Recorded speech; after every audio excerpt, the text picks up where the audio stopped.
The grandfather paradox. You have been told that time is a river, that it flows in one direction, steady and indifferent, carrying everything forward at the same rate, never looping back, never hesitating. Scientists reinforce this. Philosophers accepted it. Every clock ever built has confirmed it. The past is fixed, the future is open, and the present is the only moment that is real. This is the comfort you were given. This is the foundation beneath everything you have ever believed about cause and effect, about memory, about the permanence of what has already happened. But the equations do not agree, and they have not agreed for over a century.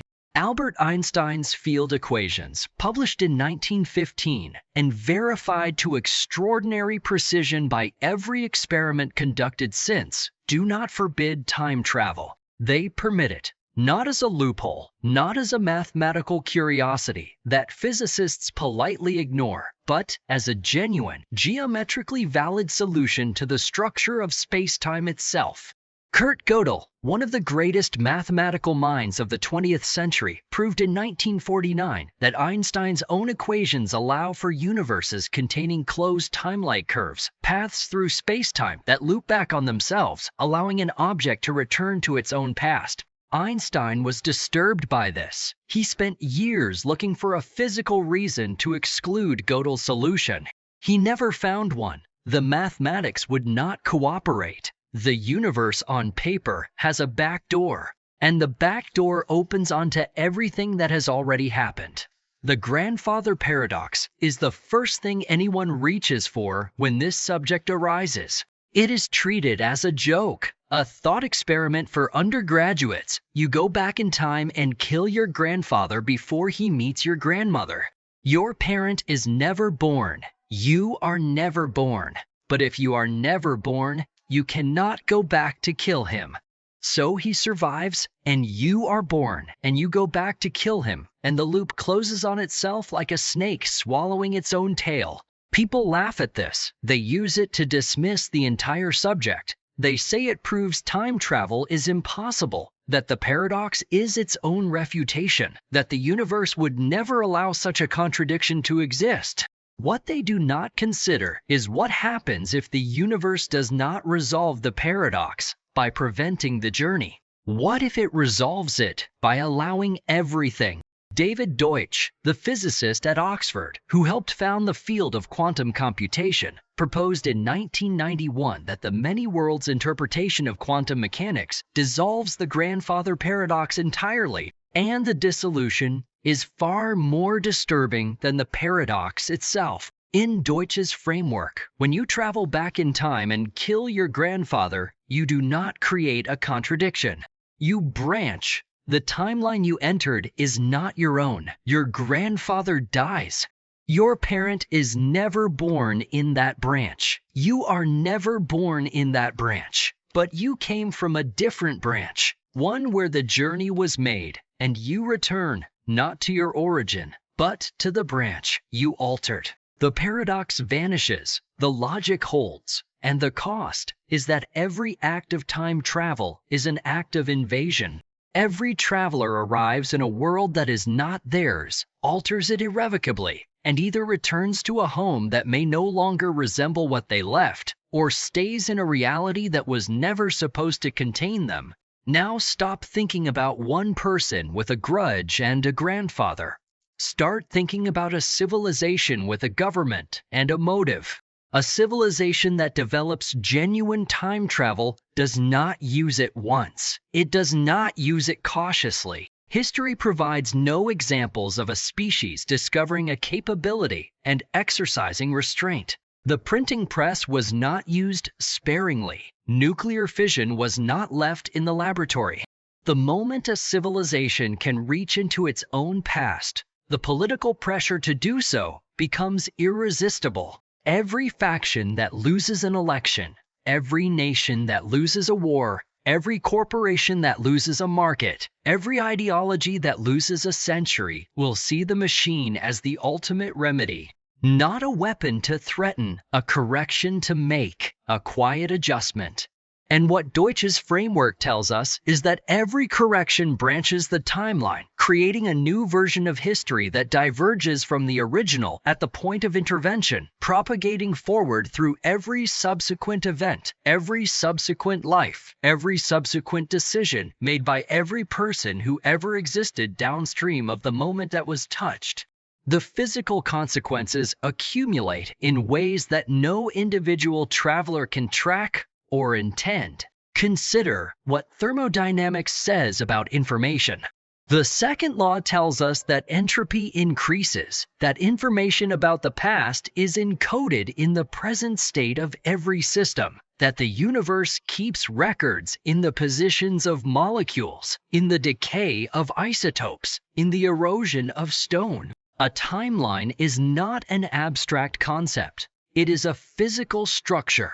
It is the accumulated causal history of every particle interaction that has ever occurred, encoded in the present configuration of matter and energy. When you reach back and change an event, you are not editing a document. You are restructuring the physical substrate of reality at the point of intervention and allowing that restructuring to propagate forward through billions of subsequent interactions that would never have occurred in the original sequence. The new timeline is not a corrected version of the old one. It is a different physical universe, sharing an origin, but diverging at the moment of contact. Its divergence compounding with every passing second, like a rounding error in a calculation that runs for a billion iterations. A civilization that makes dozens of interventions, hundreds, thousands, which is what political and economic pressure would inevitably produce, is not correcting its history. It is decoherent. It is a physical system that has been perturbed at so many points, across so many branching timelines, that the concept of a single coherent history dissolves entirely. The people living in any given branch do not know they are in a branch. They cannot detect the interventions that preceded their existence. They experience their version of events as the natural, unaltered sequence of cause and effect, because for them it is. The records in their branch show what happened in their branch. The memories in their branch confirm the history of their branch. There is no seam visible from inside. There is no way to know how many times the moment you are living in has been overwritten. Now extend this forward. A civilization that has been practicing time travel for 500 years has not merely altered its past. It has fragmented it. The original timeline, the one from which the first traveler departed, may be unreachable. Its physical configuration so thoroughly diverged from any accessible branch that no traveler can navigate back to it. The civilization exists across a vast and growing manifold of divergent histories, each one believing itself to be the real one, each one sending travelers back to make its own corrections. Each correction spawning new branches that themselves become platforms for further intervention. The total number of inhabited timelines grows combinatorially. The physical resources of the civilization, its energy, its matter, its organized information, are distributed across all of them simultaneously.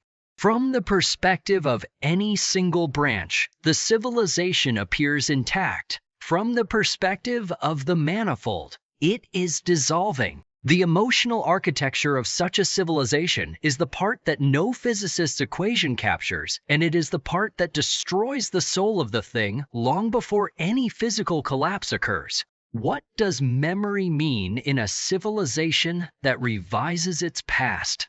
What does grief mean when the loss that caused it can in principle be corrected? What does achievement mean when the struggle that produced it can be retroactively smoothed?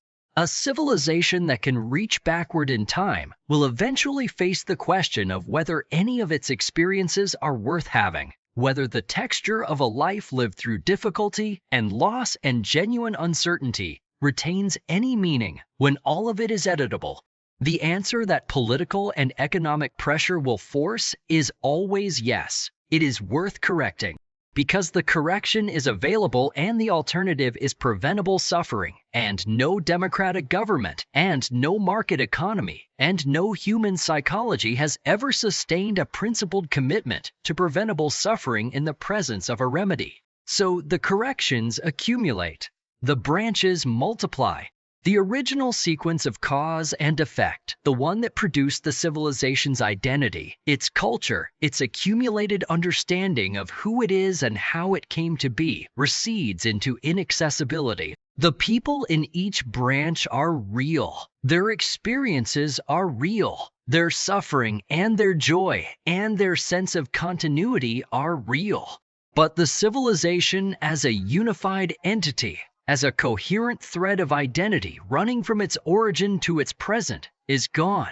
It has been replaced by an uncountable plurality of partial civilizations, each one a fragment, each one convinced of its own wholeness, none of them in contact with the others, all of them continuing to reach backward into a past that grows more unstable with every touch. There is no explosion. There is no war. There is no detectable moment of catastrophe. The civilization does not end with a signal that can be recorded or a date that can be marked. It ends the way a conversation ends when everyone in the room gradually realizes they have been talking to different people all along, each one certain they were part of the same discussion, each one holding a slightly different memory of what was said. None of them able to point to the moment when the shared understanding quietly ceased to exist. The last thing to go is not the technology or the infrastructure or the population. It is the assumption that there is a we at all. A civilization that has edited itself into incoherence does not know it is dying. Every branch feels continuous. Every branch has records. Every branch has people who remember a yesterday that leads logically to today. The dissolution is not experienced from inside. It is only visible, if it is visible at all, from a perspective that no member of the civilization can occupy, a view from outside the manifold, from a distance that does not exist in any of the timelines being lived.